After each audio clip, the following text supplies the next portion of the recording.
Welcome to the Boschcast with James Boschman and Denise Young, where we talk about Manitoba real estate and everything else that's on our minds. Hey, what's going on, everyone? What's going on, Denise? Hi. I got a joke for you. Okay. Where do rainbows go when they're bad? When they're bad? Oh, no, I don't know. Prism. Oh, geez. But it's just a light sentence. Oh, geez. Oh, man. I tried to find good, clean dad jokes. There's a lot of real risky ones out there, but I'm trying to keep this at least PG-13. Yeah. Yeah, thanks everybody for tuning in to episode 6 of the Boschcast. I'm James Boschman, co-host Denise, and I was off last week, but you did a great job with Sue there. I thought that was awesome. Thank you. Yeah, she did great. Yeah, she did phenomenal and super knowledgeable, and you guys had just really great conversation about everything mortgage related. So I actually learned quite a bit from that.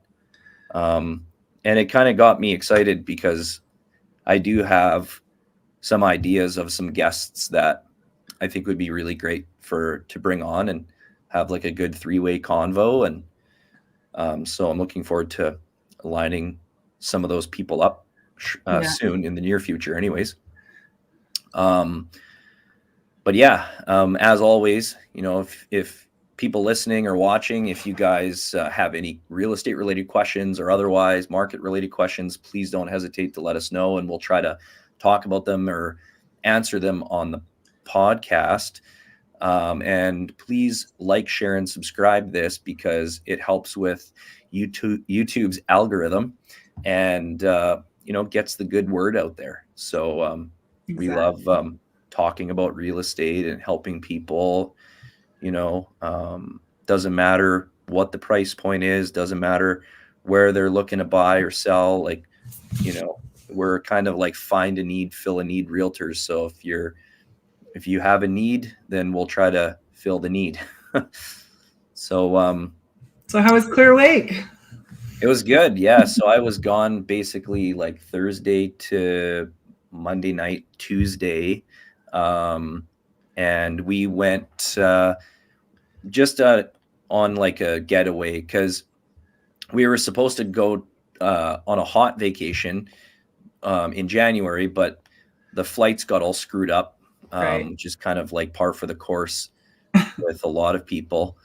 They kept just getting pushed back and resulted in delays in our trip and losing time out of our trip and all that kind of stuff. And we kind of figured, you know what, we got some renos that we want to do to our house this year, and we want to build a deck. So we're kind of let's just do a little getaway, and then a local winter thing, maybe do a couple more sporadically throughout the year, and then focus on that.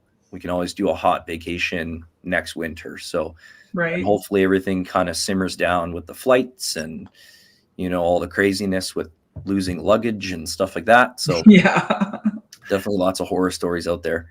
Yeah. But yeah, so when we went out there, we realized that it was actually a winter activity weekend in Clear Lake. So I guess in the park, in Wasagaming, in the town, there's a lot of stuff to do in the summertime. And there's the lake house, hotel and restaurant, which is super phenomenal. It's really beautiful, and they always have stuff going on. But they were still open. Arrowhead Hotel was open, and the Friends of Riding Mountain National Park, which is the welcome center in Wasagaming, they were open. And I guess in an attempt to bring out a lot of people for winter activity stuff and just get people out there, they hosted this big weekend party basically. And out of those 3 places, they were all doing something a little different. So the lake house had a pop-up it was a giant igloo building that they built, like a big igloo tent, and you walk in and they had a pizza oven in there, like an uni oven, and they were Oh, doing like hand pulled wood fire pizzas. And then they had like specialty drinks, like wintry drinks and stuff like that. It was super fun. that And sounds then fun. they had like a private dinner thing and like a cedar hut. It was really cool. We didn't do that because we didn't know about it far enough in advance to book it, but Oh, okay. we ended up going for dinner. And then Arrowhead Motel, they were giving out free skate rentals pretty much like Oh, all day, all weekend. yeah. And then by where the beach is in Wasagaming, they made all these really beautiful skating paths. And then there are these big spruce trees and they had them all lit up with string lights. Oh, And nice. they had a awesome like big skating rink with like a warming hut. So you put your skates on, you rip around on the rink and then go down the skating path. And they had like these, it was really like Instagram kind of like friendly. Like they Right. had arches and lights and everything. Yeah. I think I saw some on Tara's Instagram. Yeah. But I hadn't skated for years. Oh, yeah. And there's this thing, I guess, I didn't realize it because I'm getting old, but like when you haven't skated in a while and you put on, especially like these skates were brand new skates too. They weren't Oh, broken in. So getting that like arch yeah. pain, that's a real thing. And I was like excruciating pain Yeah. just standing on the skates. Oh, wow. And I was frustrated because I used to be a really like great skater when I was a kid. Yeah. And I was just mad because I couldn't give her that hard. But I would like skate a little bit and then I would sit down, take a break, let these puppies breathe a little bit, Yeah. and then get back up and I would start skating a little bit more. And after every time I would do that, I kind of broke them in a little bit more. And then Oh, that's good. my feet got a little better. And by the end of it, I was going pretty hard. So Tara and I are actually, we don't have skates. And Yeah. so we're going out this weekend to buy some. And then we're going to go do the river trail at the Forks. So Oh, nice. I'm You know really- where we were the other night? That's really beautiful for skating is St. Vital Park. Oh, yeah. Yeah, right on the duck pond. Oh, Oh, sorry, I forgot to silence my phone today. oh, no worries. And yeah, and then we ended up going, we had some friends that came out, Beth and Kyle, and they stayed with us for a couple nights, and we ended up going snowshoeing. There was like a free snowshoeing adventure. Everybody kind of convoyed in one area and then went to this really beautiful trail, and it wasn't a hard trail or anything, but it was kind of like a nature hike. So the guides taught us about the nature in the area, and Oh, it was cool. kind of like a safety thing too. Like if you went on a hike, you know, by yourself and you were stuck in a snowstorm, or if you tripped and broke your ankle, like they taught you what to do to survive in the bush. Oh, okay. And it was really fun. And then on the last day, Tara and I did a pretty nice hike, and man, the weather was just phenomenal. The Yeah. crazy thing, we drove out on Thursday. We got out there. It was like, not even exaggerating, minus 44 with the wind chill. Yeah, minus gazillion. Yeah. And we were like, there's no way we're going to be able to do anything. Yeah. And I'm always like really rosy cheeks, but I'm even more so because I got windburn, Right. Yeah. and it's been like kind of painful actually. It feels like a sunburn. Right. But the next morning, like literally overnight, the temperature climbed over 40 degrees. Wow. It went from minus 44 with the wind chill to like +2, which is insane. And it was so foggy because of the weather change, but Yeah. oh man, it was so beautiful. And like, you know, it's such a beautiful place. Like Riding Mountain National Park is just gorgeous. So Awesome. definitely didn't want to come home, but yeah, we'll go back for sure. But yeah, and then while it was gone, you know, obviously you were taking care of everything for me business wise, and like things are just going nuts here. Things picked up. Yeah. Things picked up. There's like a big a big market flurry going on, it's like a That's the kind of flurries we like. that's kind of flurries we like. Yeah, exactly. So like I don't know if it's the milder temperatures because we had a pretty mild week. But it seems like there's a lot of buyers coming out of hibernation now. Maybe it's because the days are longer. Maybe it's because of the pause. Maybe it's because of the pause. Yeah, we're pausing our rate hikes. That could be definitely it. But we've seen houses like go into multiple offers. Yeah. Which is like, what? But houses going into multiple offers, houses selling really quickly that are, good, solid bone houses. And I think it's like, I think what it is, it's a lot of pent up demand. I think a lot of people out there, and I had said this on, I think, a previous podcast, but like, if we're going back into a normal market territory, right, this is what happens in February. Like buyers, they get their pre-approvals, they're excited. And we have this new wave of buyers that are just excited to jump into the market. Exactly. And they have no preconception of the last few years that we went through. They're just excited to be a homeowner, right? Like whether it's like, getting out of mom and dad's basement or stop paying the rent. Because real estate prices are crazy, they're not crazy, but they're high. Yeah. But you're going to be paying a hell of a lot more in rent. Rental rates are insane. Whether you pay rent or a mortgage, you're paying a mortgage. Right.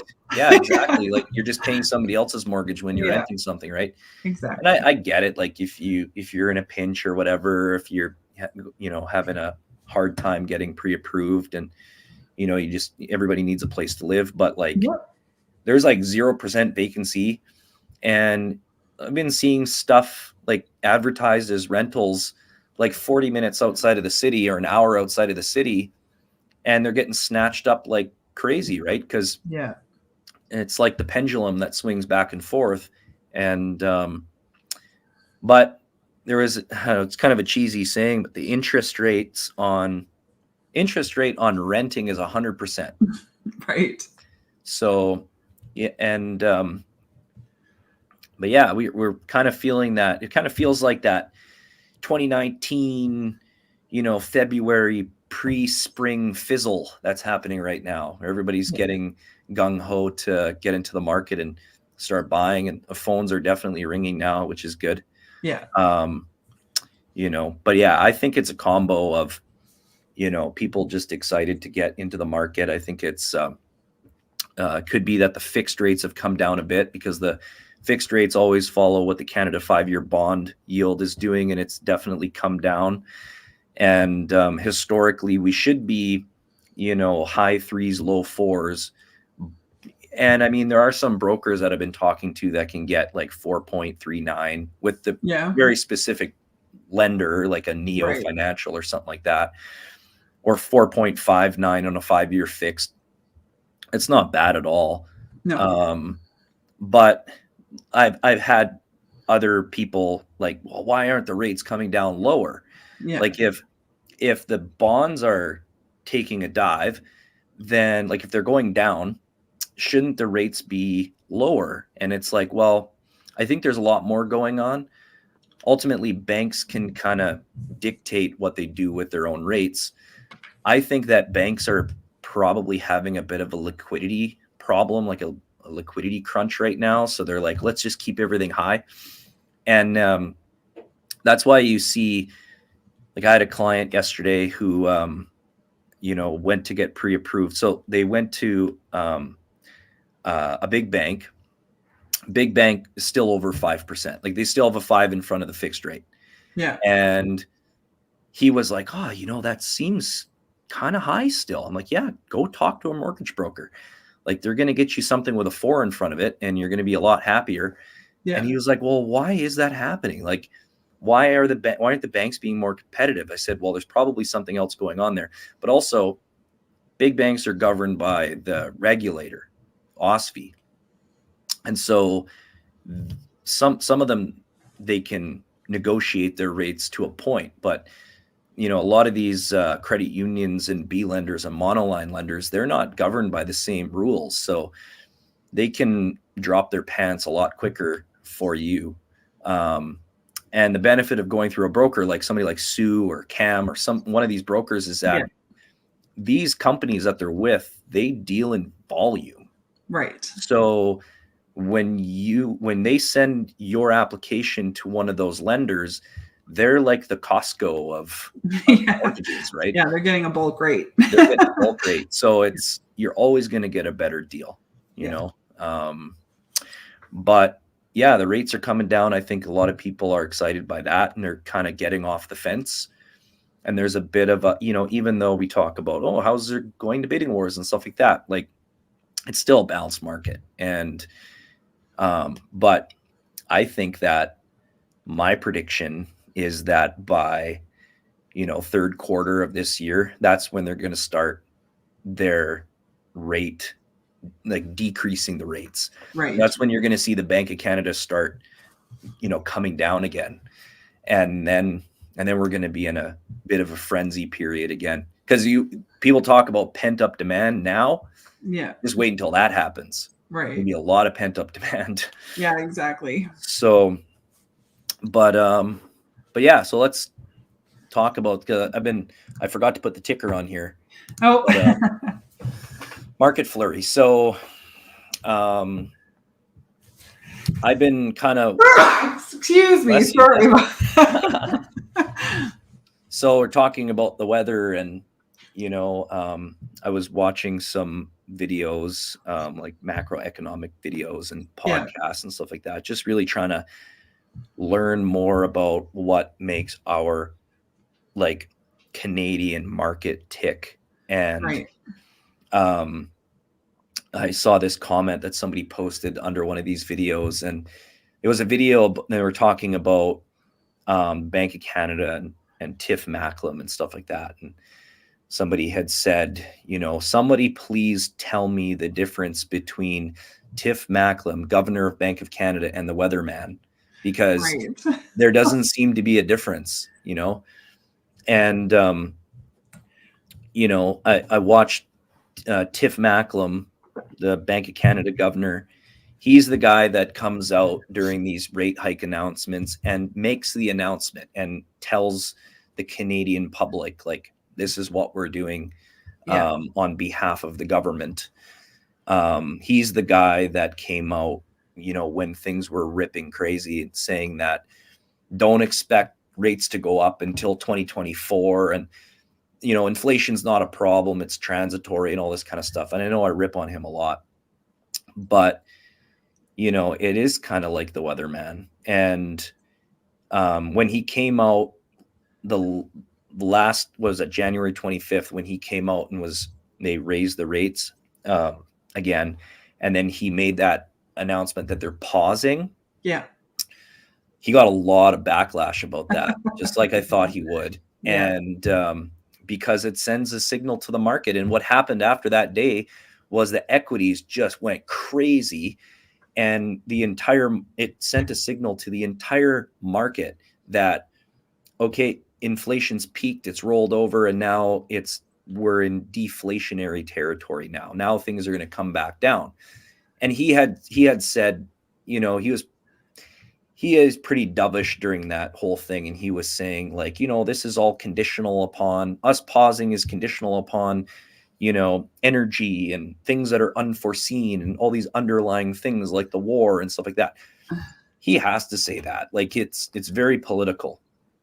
But I think the reality is that the guy is tired of getting slapped around by people, and I think he's tired of being mocked.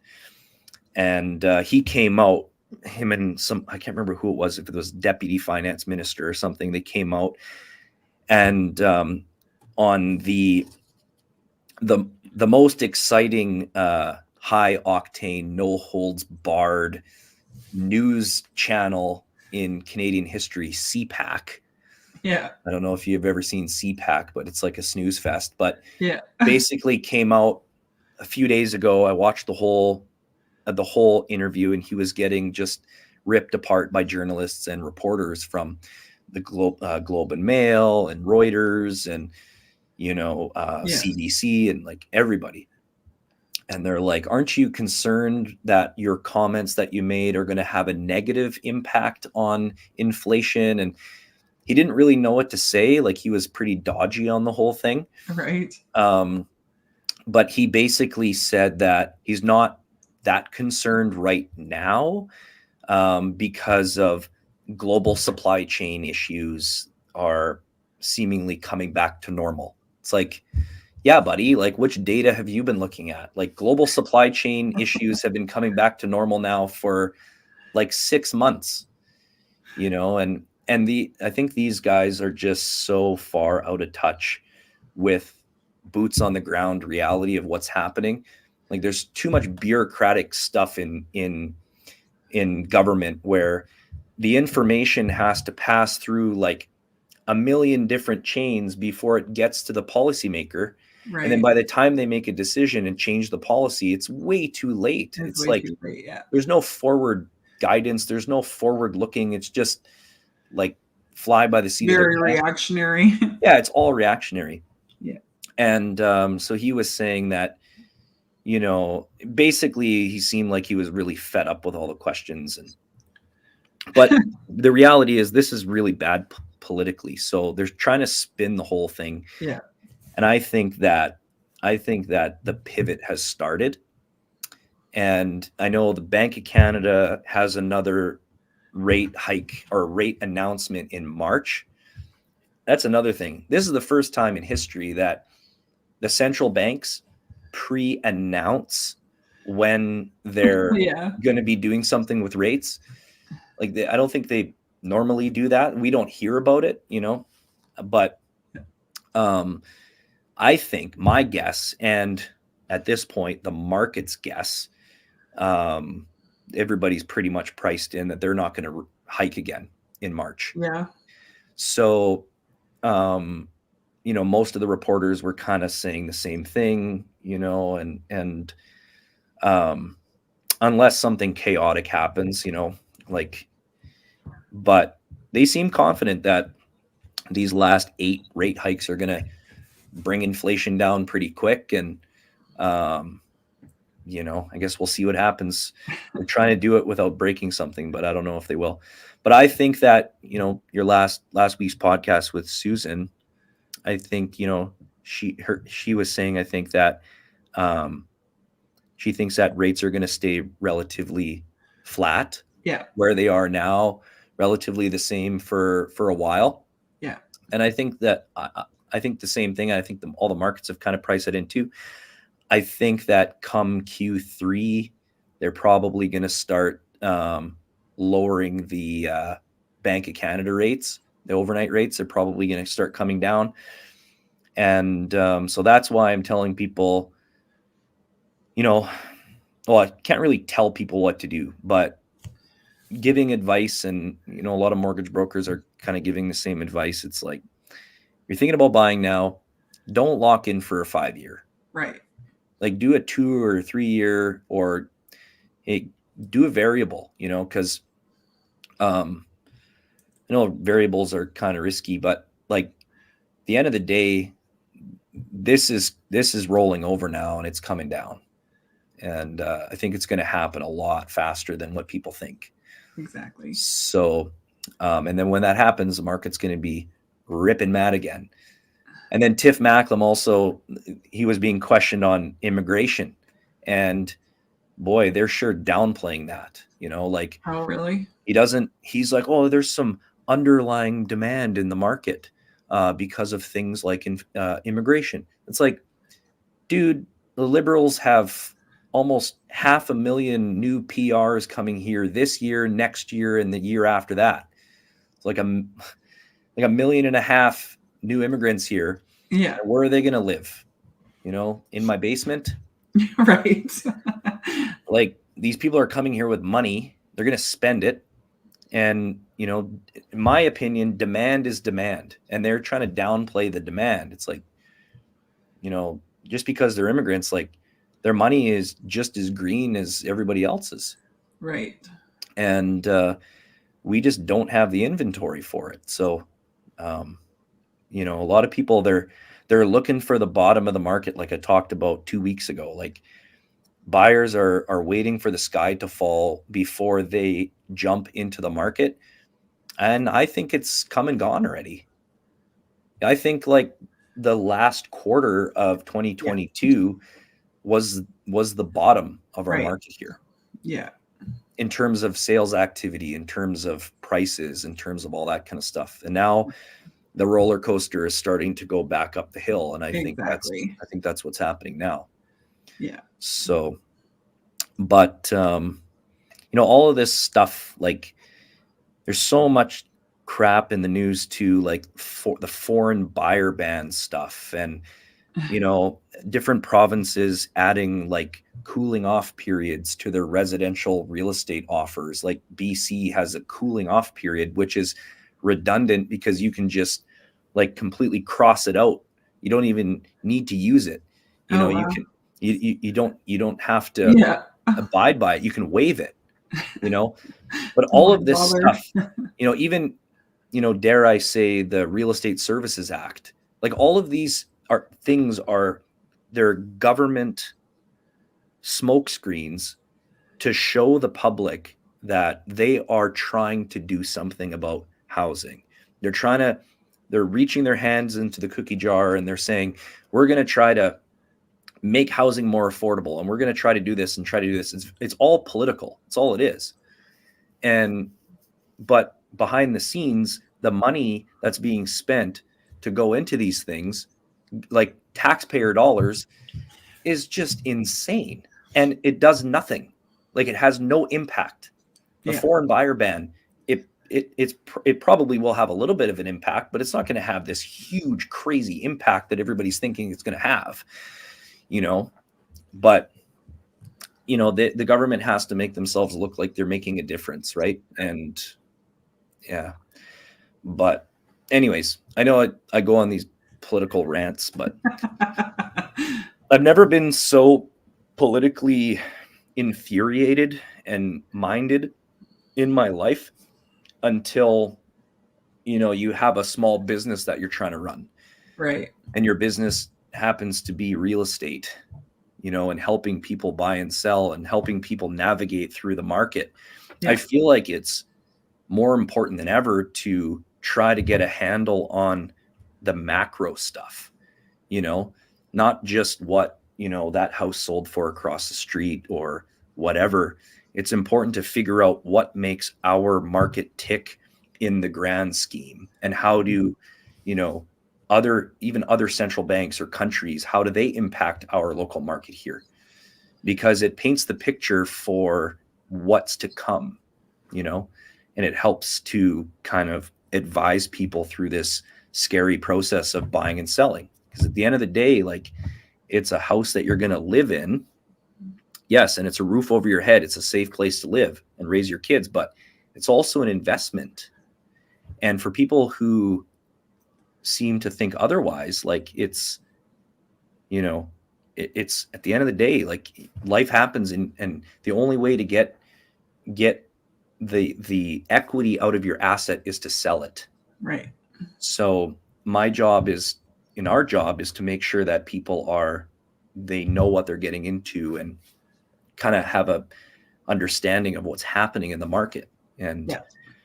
you know, but yeah, that ends my rant. But I do have a story. Do you? Yeah. It's kind of a crazy story. It involves a slumlord. Uh-huh. And so, for people out there, if you don't know what a slumlord is like a landlord who just doesn't care about anybody. All they care about is their the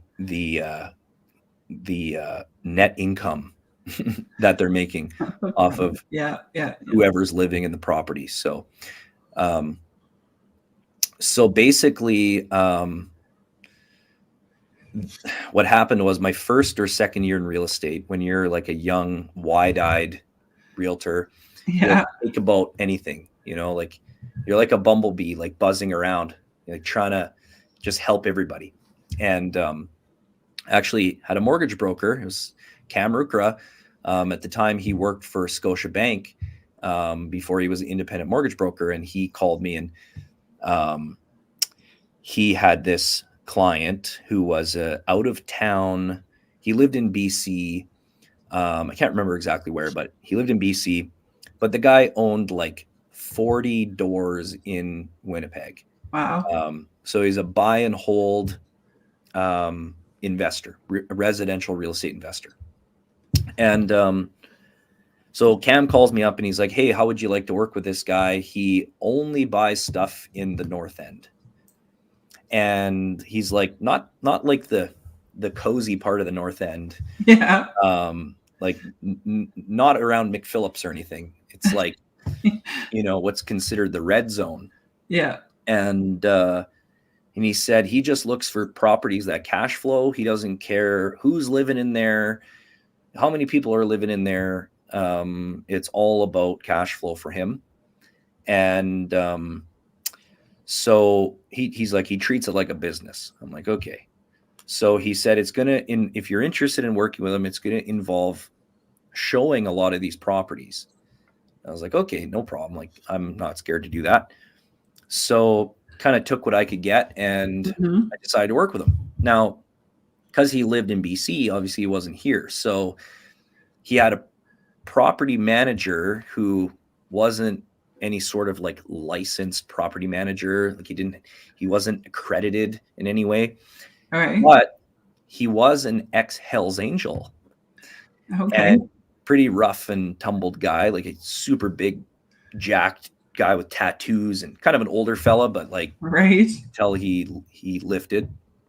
And he would wear his HA patch everywhere he went. It was just like, okay.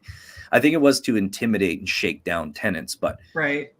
Basically, he called me and he said, "You're going to show this guy houses, and then he's going to report back to me what he thinks about the properties based on his experience and working with me on these other properties that we currently own.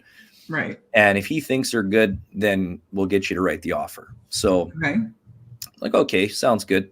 So I met this guy, probably met him, maybe showed him 10 houses. And out of the 10, they ended up buying 3. Oh, and, and I would go out in different days, and it was like minus 40 outside. It was, January, February. Yeah. So there was 2 kind of experiences that I witnessed. The first one was they wanted to look at this side-by-side duplex on Arlington, right close to the bridge, kind of like Jarvis area, Duffer kind of area. And when I went to book the showing to show him this property, the listing agent, first of all, I noticed that, it was a certain listing agent. I won't say any names, but she was the queen of the North End at the time. Okay. Working with investors.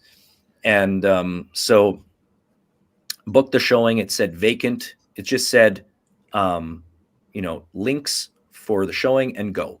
Right. Okay, sure. So no 24-hour notice required, so I called the guy, said, "Meet me there tomorrow morning at 9 a.m. So I show up there, and then our buddy Tom Armstrong, who was also like the king of the North End. He was a realtor from our office at the time. Yeah. I don't think he's in real estate anymore, but he was like, he was the god of the North End. Like, he sold everything there. So I showed up. Have him do story time one day. Yeah. Oh, I'm sure he's seen some crazy stuff out there. Yeah. So I showed up there meeting this guy, this property manager, and Tom's already there. And Tom's standing outside, and it's like January, February. So 9 a.m., it's still kind of like dark outside. So Tom's there by himself, and he's previewing the property for an out-of-town investor client.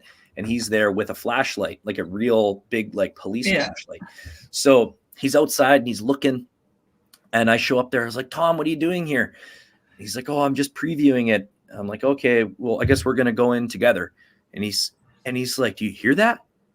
And we could hear like music, boom, boom, boom, boom, boom, like from the sidewalk. We were standing in front of the house. We could see there was curtains closed, and it's a side-by-side duplex. So it's a 2-story. Yeah. And so the kitchens, the main floor is basically mirrored image of each other from each unit. And then there's second floor windows at the front. And then the doors to each unit are on the side of the building, side of each building. And then it's all fenced off in the front. And both units are vacant. Both units are supposed to be vacant. So we see like heads, like silhouettes of heads behind the curtains. And I look at Tom and I was like, I thought this place is vacant. He's like, me too. So he's like, oh, this will be interesting. So we go, there's no cars outside or anything, but there was like you name it, diapers, beer bottles, everything was outside, like just strewn all over, like a big display. And Tom knocks on the door, and I was kind of scared, not gonna lie. He knocks on the door, and these guys come to the door, and there was like a legit party going on at 9 a.m. inside one of the units, and the music was blaring, and these guys come to the door, and they're just hammered drunk, like falling outside basically. And Tom is like, well, we're just here to look at the property. We're both realtors, and we got a client here, and we're just doing our walkthrough. And the guy was like, oh, is this place for sale? And we're like, yeah, there's a sign outside. And he said, oh, wow. And he looks at, there's probably like 10 or 15 people in that one unit. And he's like, we should buy it. And they all start laughing. And I was like, are you guys renting here? Like, are you guys tenants? And they're like, no. And they just look at each other. So they had broken in, and they were squatting and partying in there. Oh my God. And this is a brand, like they had just done, you could tell they'd just done a splash and dash renovation, like a little lipstick renovation to get it ready for showings and stuff like that. It had like the Costco laminate floors, and they painted the old cabinets, you know, the classic. Right.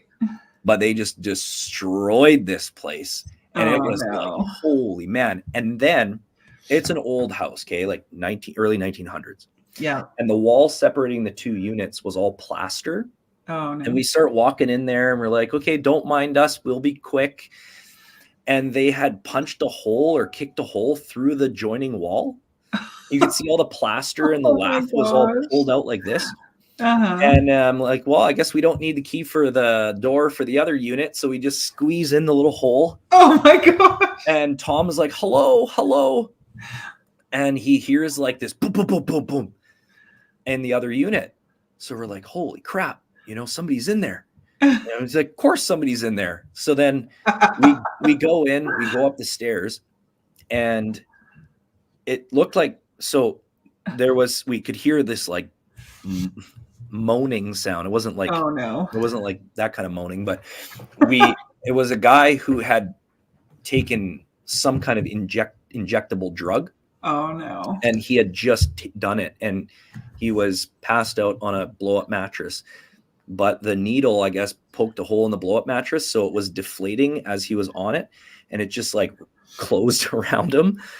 And I was like, Tom, I've never been in a situation like this before. What do we do? And he's like, let's just phone the listing agent, you know? So we got on the phone with her, like, hey, it's James and Tom, and we're outside, had her on speakerphone. Yeah. And there is not only squatters, but there's a party going on. They punched a hole through the wall, and she's like, what? The owner's out of town. Like, he's an out-of-town investor as well. And she's like, can you take pictures? And I'm like, no effing way. Like, we're not going back in there. Yeah. And the property manager is just like nowhere to be found at this point. Like, he's just went in. We were just like join the party. We were just, basically we were just door openers at this point. Like, and he walked in, he did his thing. He looked upstairs, downstairs. He was outside. He was already back at the sidewalk in front of the house. And we're just like freaking out. Right. And we go out there, and I was like, wow, that was unexpected. You know, this place is supposed to be vacant. And he was like, yeah, well, it happens. And I'm like, does this happen a lot with your guys' properties? He's like, oh, all the time. This is nothing. This is easy. And so I was like, what do you think? He's like, yeah, good bones. And he's like, we just need vacant possession. Like, I guess you do, He's like, oh, we'll get it one way or another. So yeah, they bought the property. Oh my God. Wrote an offer, bought the property, and they put like must be vacant possession, Yeah. And then they got it at a crazy good deal. Like at the time it was like 90 grand or 100 grand, Yeah. But same shorter story, but same property manager. The next house they bought was on Mountain Avenue. It was like the first or second block in from Main Street. And so he texts me and he says, I want to look at this duplex. And it was tenant occupied. So we had to give 24 hours notice. Same thing, met him out there. It was like 8:30 in the morning. Pulled up to the front of the house. And the listing agent told me, you're good to go for the showing, but knock first. Because the tenants are probably going to be home. Like basically when the tenants are not being responsive, all you have to basically do is give them notice, and then agents just show up, right? And so I knocked on the door, and before I knocked on the door and showed this house, the project manager, the property manager that I was showing the property to, was already there, but he was standing in the front yard of the neighboring house, which was also a 2-story duplex. He's standing in the front yard, and it is like minus 40 outside. It is freezing. I have my like big parka on with my fur hood, and he's out there with his Hell's Angels patch, standing there smoking a cigarette. He's got a Bluetooth on, like a Bluetooth headset, and a cell phone. And all the windows and doors of this 2-story duplex that he's standing in front of have been removed from the property, and they're stacked up in front of the house. And you could tell the heat was still on because all the fog was just pouring out of every opening on this house. It looked like the house was on fire, actually. Wow. And I'm like, I won't say his name or anything, but I was like, what are you doing here? Do you know? He's like, oh, this is one of our properties. And this is what happens when the tenants don't want to pay. I'm like, what do you mean? He's like, well, we freeze them out. And I'm like, what do you mean you freeze them out? He's like, well, we come and shut everything off, and we take all the windows and doors out, freeze them out. I'm like, wow, that's pretty intense. Definitely don't want to get on your bad side. No. Yeah. And he referred to them as a word that I'm not going to say on here, but that's the way that these guys operate. And definitely could not take that approach. Like in my real estate portfolio, I'd freak out if we had a rental property and I drove by and, there was a piece of garbage in the front yard. Like I'm too attached to my real estate. So, right. But, wow. But yeah, that's and not to mention the people. Like I remember having shown a house on Atlantic, and I was with one of the investors that I worked with a lot, and he had when we went in there, this poor woman who, I think she was blind, if I'm not mistaken, blind or deaf, I don't remember which one, but I think it was blind. And so like not a more vulnerable state anyway. And the roof in the bathroom was leaking so bad that it had shorted out a bunch of the circuits and the wiring. Oh my God. And it was just such a hellhole, right? Like it was just like a horrible, horrible spot. And he's like, I can't buy this house, but I could rent you something else, right? Like, what are you paying? What are you, right? Like, because he's just like, felt so bad. He felt so bad for her and was just like right away, like, we need to get you into something better, because this is not a place that someone should be living in. There was mold. There's so many problems. And, half the place didn't have electrical because of a leak. Yeah. And I mean, you shouldn't have to be, taking a pee with rain coming down on your head. Yeah. But it's really sad. It is really, really sad. I mean, safe to say that they bought 3 properties through me. Yeah. And I don't think, like, I've definitely shown my fair share, and I've worked with investors and stuff like that, and flip properties, and even working with sellers who are going through a pretty tumultuous situation, Right. whether it's like a power of attorney sale or a hoarder house or an estate sale or something. But like, that's a side of real estate, like that slumlord, you know, just, you don't care who lives in the house as long as you're cash flowing. Like, Yeah. that's just not a side that I would be proud of. And I don't think I would, like, I'm not champing at the bit to work with people like that. So, Right. Yeah. because it's the way they treat people. They don't treat them like human beings. Exactly. I'm all about, yes, I want you to make money while you're renting this house out, but I also want you to think about the human that lives there. Exactly. Yeah. Yeah. But yeah, pretty crazy. And, I've definitely seen my fair share of stuff, and especially with properties like that. Yeah. And I'm not poo-pooing on the North End at all, because No. I love the North End. I think there's a lot of heart there, and there's a lot of really great parts of the North End. And, it's really come a long way, even since I started in real estate. Like, there's a lot of new development, a lot of money, and these community groups that are banding together to really clean everything up. And Right. it's kind of, a lot of the slumlords are starting to sell off their inventory now, and you have homeowners that are actually buying it and living there, and raising families and stuff now. So it's like, I don't want to call it gentrification, but it kind of is in a way, but in a positive way, I guess. But yeah, so that concludes my story. That's awesome.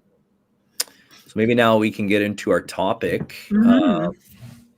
And this topic, it kind of stems from a few things. Mainly situations that we come across working with buyer clients, and relocation clients. I had the pleasure of helping some relocation clients that had to move here for work, and they were kind of familiar with Winnipeg, but only from what they read and saw online. Oh, okay.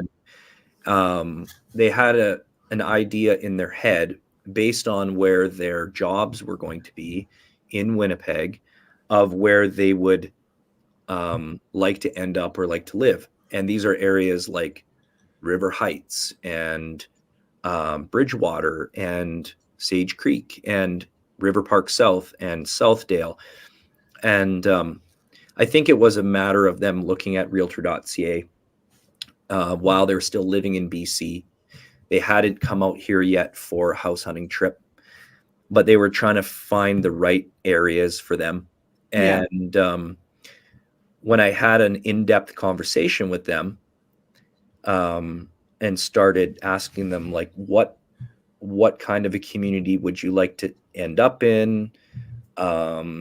Thinking about kids and stuff like that, like, what's important to you? And a lot of the answers that they gave kind of led me to open up to thinking about bedroom communities outside of the city. Right. And I guess where they live, or where they lived, there was really not a lot, like a bedroom community or small town outside of the major city, or even a suburb, could result in like being stuck in traffic for 2 or 3 hours. Right. Whereas here, like a bedroom community outside of the city, say, I don't know, Lorette or Niverville or Dugald or Oakbank, Stonewall, they're only about 20 to 30 minutes to the city, and you're not going to be stuck in traffic for nearly that long. If it says 30 minutes on GPS, unless there's an accident, it's going to be 30 minutes. Yeah. So they didn't, I guess, really think to look at that. And so So what we did is they came in on a house hunting trip, and we started looking at all their areas that they had kind of looked at or wanted to look at first in the city. And then I said, guys, let's go, follow me and let's go to all these other communities. And they were like totally blown away. And they ended up buying in Dugald, Awesome. and which is, 10 to 12 minutes east of the city, down a highway, close to everything. And there are definitely pros and cons and reasons why they did that. But I think it's important for us, because we get questions like this all the time from buyers, like, should we move outside of the city or should we stay in the city? It's different for people if they have kids and they want to be part of a certain catchment or whatever. But Right. there are pros and cons to both. So I figured we could spend some time and kind of talk about those. And then, so that's the first part of it. The second part is COVID. During COVID, we saw the biggest migration, I'd say. Yeah. Outside of the city. Yeah. And people moving seemingly further and further away. And it was, I think, two reasons for that. First reason was all the crazy bidding wars that were happening during the low interest rate period and the low inventory period resulted in houses selling for prices that were out of touch and out of reach for a lot of purchasers. So they were kind of forced to look outside of the city. Right. But then during the time where people didn't necessarily lose their jobs, but they had to work from home, and employers were comfortable having their employees working from home, and in most cases they were more like effective. Yeah, not all companies have made people go back to the office. Yeah. And so a lot of these people that were working remotely, they were like, okay, let's move like 20, 30, 40 minutes outside, Yeah. And yeah, so it's been a lot of reasons why that has taken place. And a lot of these bedroom communities are growing, as a result, because they have a larger tax base, and, those taxes can go towards better schools and more amenities and parks and recreation stuff and services. Yeah. Services, like, and they're almost like little extensions of the city now. But yeah, maybe let's talk about, if I'm a buyer and I come and I say, like, we're thinking about buying, we're not really too sure where, but this is the kind of house we need. And, we're cool, like city or 20 to 30 minutes outside of the city. What are the big drawbacks? What are the big pros of wanting to make a decision like that? So I guess going through pros and cons, I think a big pro is more bang for the buck. More bang for the buck is a big one. Like the price that you would pay for, let's just say 1,300 square foot bungalow in Niverville, a brand new home, brand spanking new home with like a decent sized lot and a double attached garage. Yeah. Nice new brand spanking new area, close to everything, all the amenities that you need. Everything. Brand new high school, brand new rec center, brand new, all kinds of restaurants, medical care, everything. Niverville is a great example because it's kind of like a self-sustaining small city now almost. They're getting close. I know that's their goal within the next 10 years. Yeah. But like, it's a place where you don't, if weather is bad and you can't make it into the city to get groceries, they have everything you need there. Yeah. So you get more bang for your buck. So that's a big pro. Big bang, yeah. I would say, your taxes, like, taxes are typically a little bit less than what you'd get for the same product in the city. Yeah. When we moved to Niverville, like, I always like to compare that, right? Because I had a 40 by 100 lot in Transcona with, a 1,100 square foot house. And when we moved out here, our taxes were the exact same, but we have like a 65-foot wide lot with a 1,500 square foot house, and right, like what is it, 65 by 120 lot, right? Yeah. Like, so you have way more property, and yeah, my taxes ended up being the same, but I have way more. Yeah, you get more. You get more for more bang for my buck. Yeah, the dollar stretches a lot further. Mm-hmm. You know, a con with moving to a bedroom community could be the commuting. Yeah. You know, and the reason why they're called bedroom communities, the reason why they use that term is because these are cities, or not cities, but towns and communities that are within that close enough proximity for people to drive into the city, go to work, and then come back home and sleep and, Right. you know, and enjoy everything on the weekends, and then, you know, drive into work and drive home. Yeah. So a con could be the commuting, but the great thing about where we live is, you know, there's so many of these amazing little bedroom communities that have so many amenities within that 20 to 30 minute commute time. It's Right. not like living in, you know, Airdrie where you have to commute into Calgary.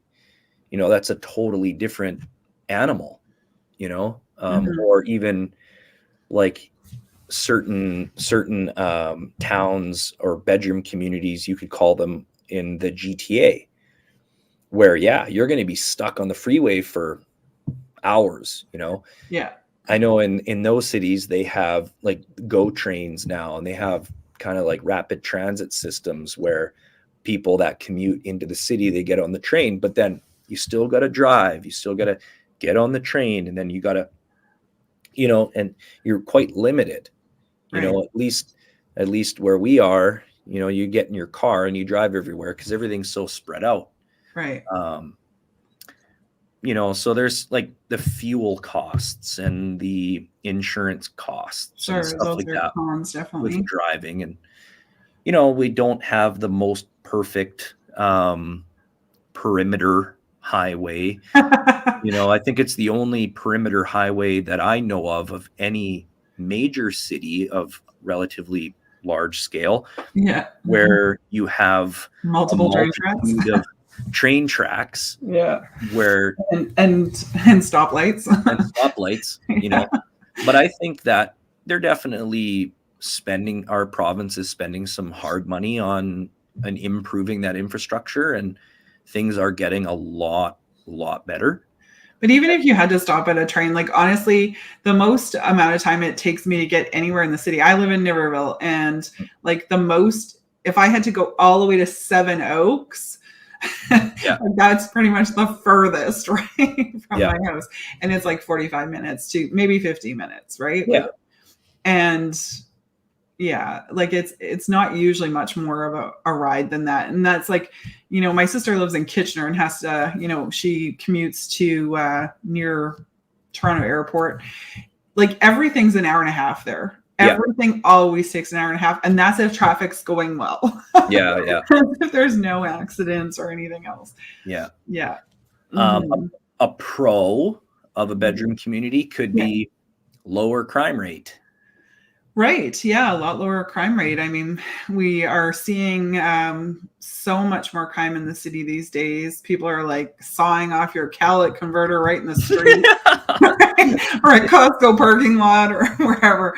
And I'm not saying that doesn't happen in the bedroom communities, because I'm sure it's happened at least a couple times in Niverville, but it's not a daily occurrence, right? Like it's not nearly as prevalent. I don't know. That's definitely a pro. A con could be your shopping experience. So if you're somebody who likes to go to the mall and do all that kind of stuff, you know, most of these towns, like they do have some good local stores and stuff like that. But if you want to go store to store, like a mall experience, there might not be so much of that.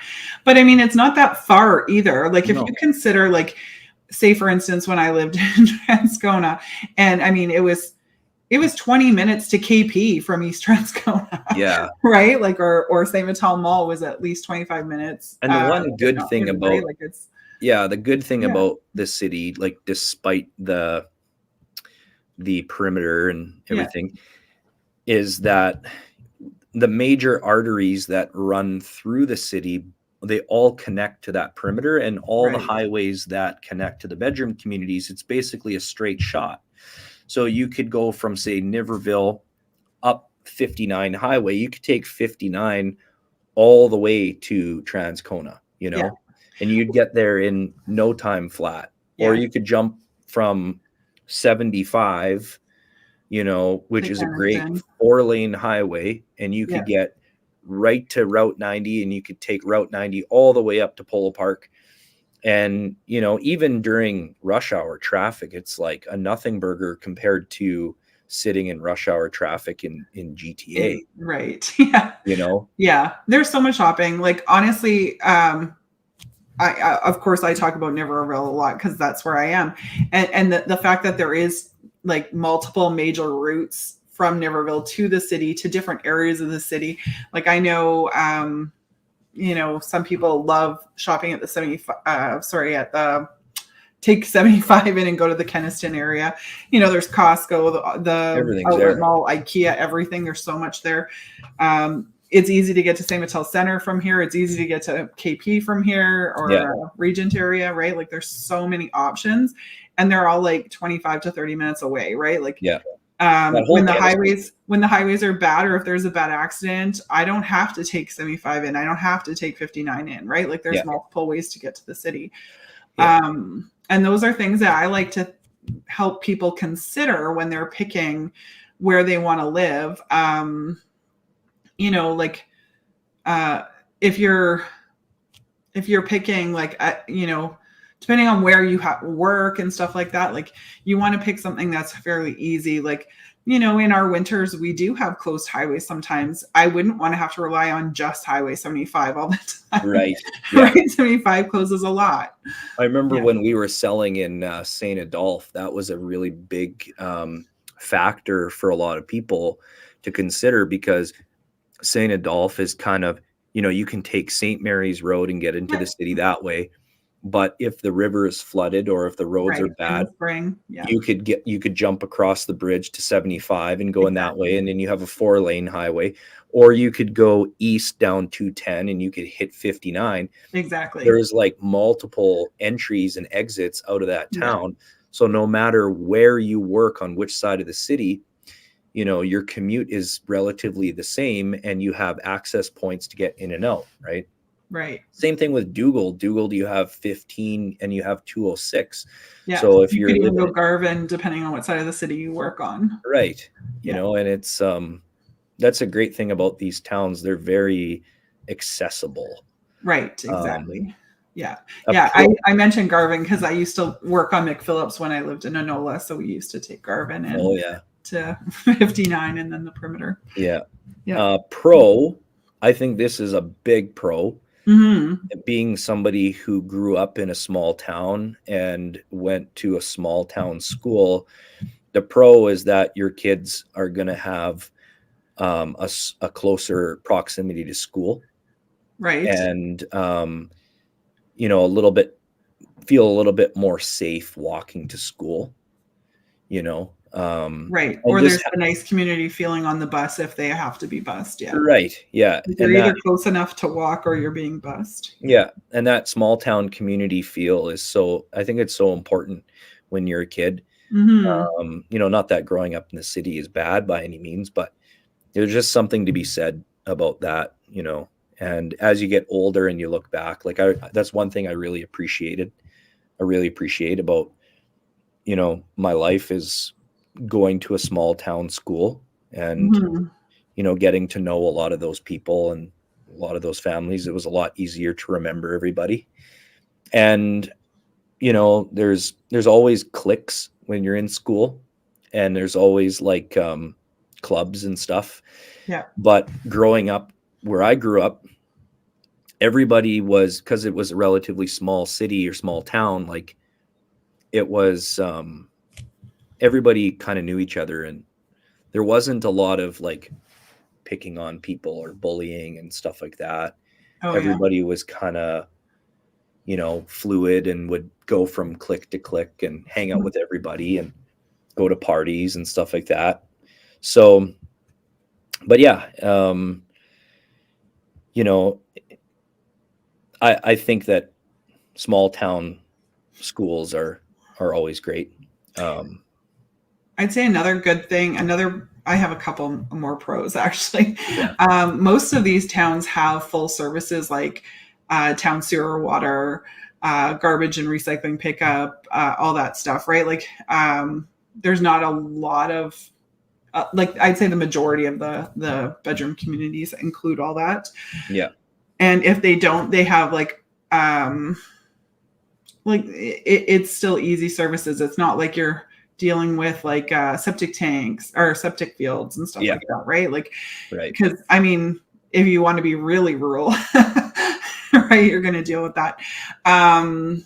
The other thing that I always love to mention to people is how much better rural medical is. Yes. If you like, I always recommend people like switch doctors as soon as you move to a bedroom community, switch doctors to a doctor nearby, because when they send you for tests, you're going to get in weeks instead of months in the city. That's very true. Yeah. And if you have to,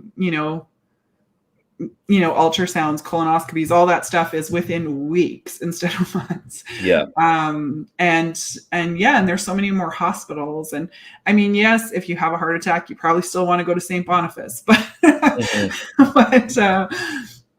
but for the most part, for the most everyday stuff, like our hospitals and our doctors in rural Manitoba, whether it's Eastern Interlake. I know I'm in Southern Health. Yeah.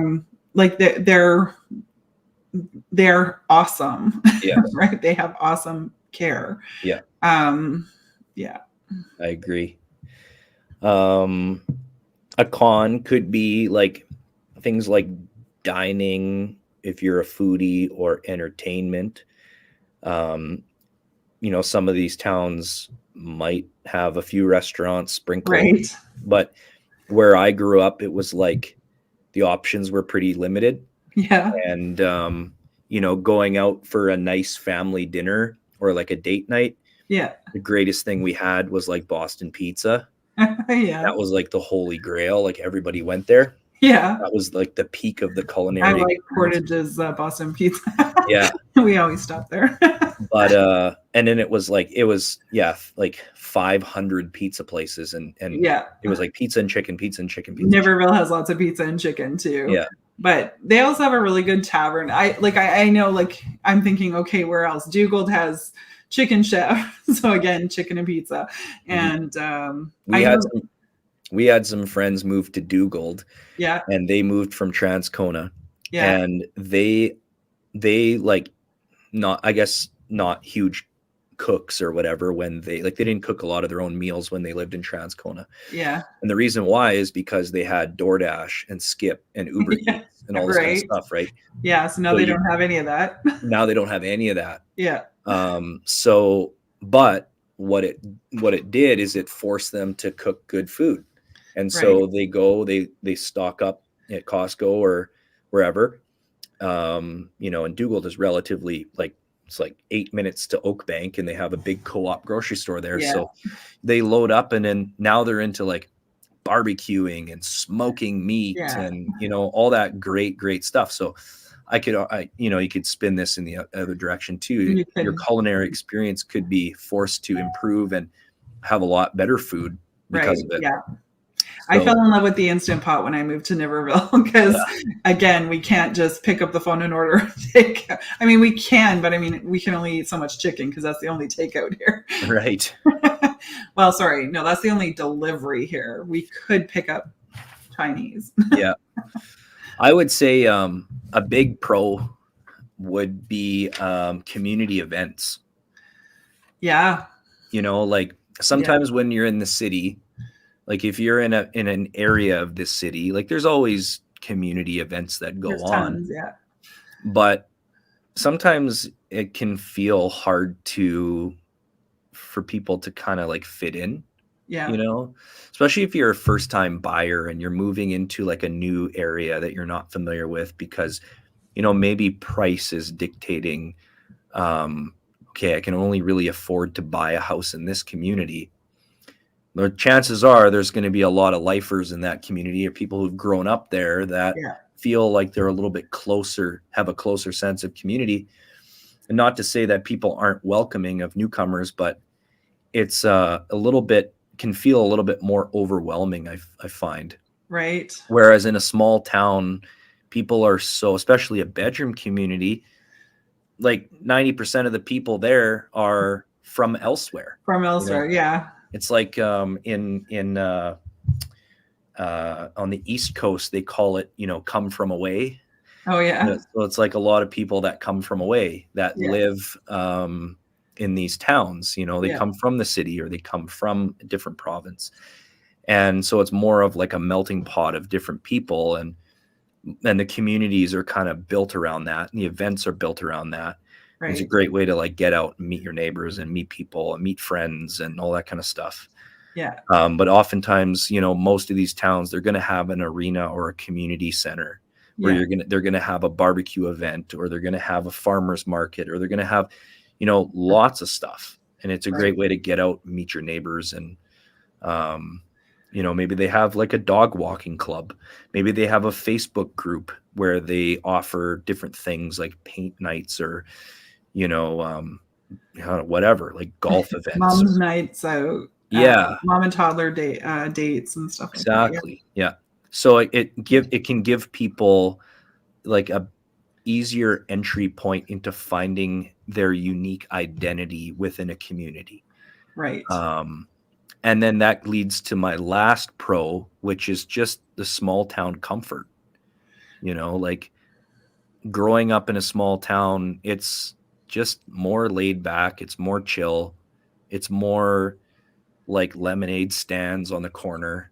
It's more, like just things that are like, sometimes like I feel so fortunate to work with different developers and home builders and buyers that force me out into a lot of these different communities. Right. And you get to see how these communities run, how the towns look, how clean they are, how, like, and what you see is like, especially after being in the city, it's like, oh my gosh, there's like a group of kids ripping on dirt bikes in the field.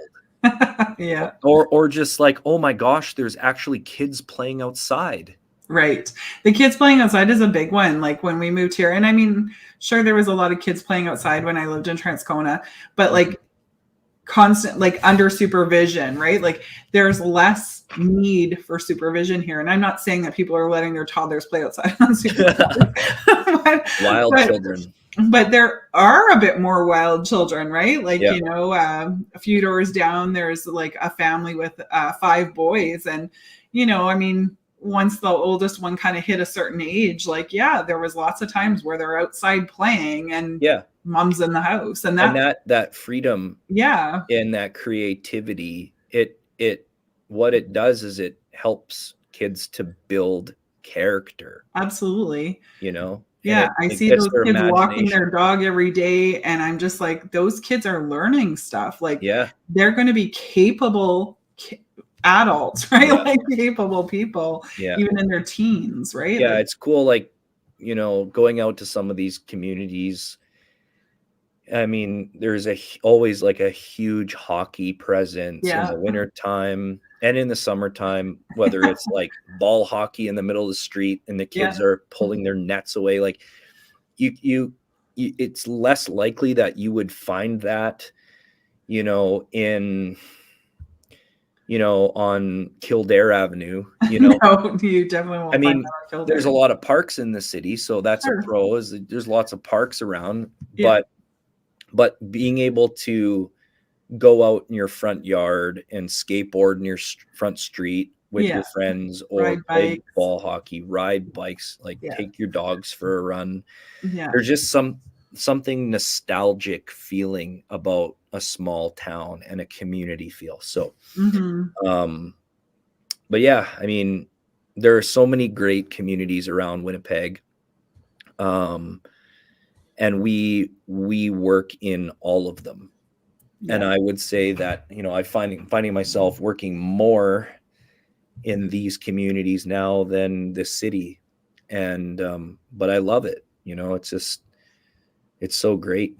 And, so yeah, if you're a buyer out there and you're considering making a move outside of the city, or, if you're a relocation client and you're looking at making a move to Manitoba and you're looking for a small community, something quiet, or a great place to raise your kids, just let us know and we'll find that for you.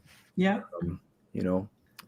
Doesn't matter if you want to be on the north side, if you want to be on the east side, west side, south side. There's so many great communities out there.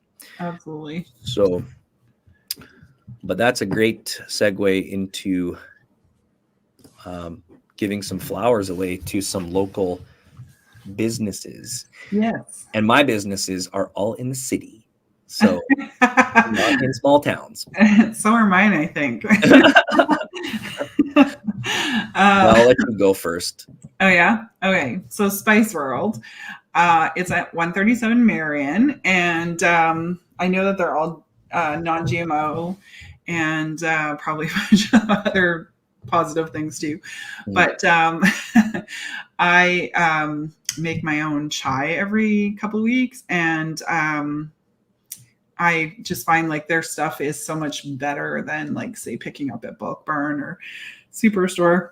And I was having a hard time finding orange peel, but of course they had it, and I had forgotten to check there until yesterday. I had been gifted some stuff from Spice World, and I was like, oh, I should check there for my orange peel.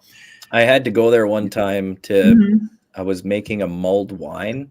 Oh yeah. And I was trying to find star anise or anise, however you say it. Yeah, it's anise. Yeah, I use that in my chai all the time. Yeah. And I couldn't find it anywhere, and went there, and they have a crazy selection there. They really do. And some of this, did you try some of their spicier stuff? Like they have like ghost pepper, and I can't even remember this other one. No. It's considered like the hottest thing you could possibly find, basically. Yeah. I know Big Smoke has a blend with some of the really hot stuff. Yeah. And so my other business is Tyson James Photography. And I was sitting down with clients to present an offer on Sunday, and they were just gushing over Tyson's photos. And that's awesome. So they were like, had gotten the house ready for sale, all the things that they do, the decluttering and cleaning and everything. And he took pictures, and he does a good job of not distorting the picture so that they don't actually look like the house. And that's what they love. Like made their house look really great without distorting it to make the rooms look like way bigger or anything like that. And so they were gushing about him. But I also like to mention that he also takes amazing pet photos. Yes, he does. Mabel and Penny love him. And I love that he gets really interactive photos of them and doesn't just make them pose by sitting really still. Yeah, he did photos, pet photos for us too. And he's so great, with animals, and he's good at getting the candid shots. Yeah, the candid shots, the natural shots. And, he's a very well-rounded photographer. He also does headshot photos. So if you're a company and you have employees or if you're a realtor and you want to spice up your headshot because your headshot is still from frickin' 20 years ago. Well, mine's old enough. I have hair down here. Yeah. I really should. But he does a good job. Yeah. And he does all of our real estate photos, video. Yeah. He does drone. Yeah. He does portraits, wide pets, variety of stuff, and he's great at it. The whole deal. Yeah. And he's also doing a music video. So if you're a band out there and you need a music video, reach out to Tyson.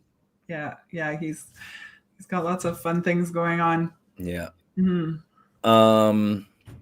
For me this week, it's two businesses that are staples in Tara and our lives. and they're both at the Forks. And the first one is Ellement Wine and Spirits. They're a local purveyor of natural wine. They have a massive wine selection that you can't find anywhere else.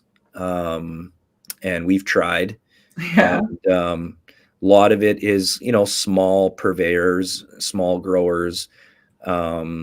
But it's just amazing. Like, most of their wine is without, like, natural wine is goes through a natural fermentation process using the natural yeasts in the wine during fermentation.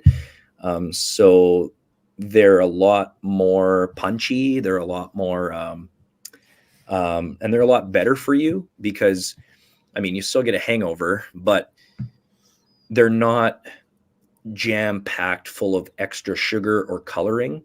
Right. And that's what really Probably reduce the sulfites. Yeah, like, getting wine hangovers are the worst, right? But a lot of times it's not as a result of drinking too much. It's as a result of the crap that they put in the wine. Yeah. Like, when you're going to the LC and you're picking up a bottle of like $10 Shiraz, guaranteed it's like grape juice that's loaded with sugar, and it's just not good for you, right? Right. So they sell a lot of like natural wine from all over the world. They sell a lot of natural sparkling wine, champagne, and different grape-based liqueurs that are really hard to find. So if you're like a cocktail fanatic and you're looking for something like an aperitif or like a Amaro or something like that, chances are they have it. They also have things like cocktail cherries and different things that you can't find. And so that's like a staple for us. Yeah. Usually when we go, we buy boxes. Oh, really? We load up. And then Pacero at the Forks. So one of the first like real good restaurants that Tara and I started diving into, and it was like our favorite spot back in the day, was called Deseo Bistro. And they started kind of in the Exchange area on Albert, and then they ended up moving to South Osborne. And it was started by this chef, Scott Bagshaw.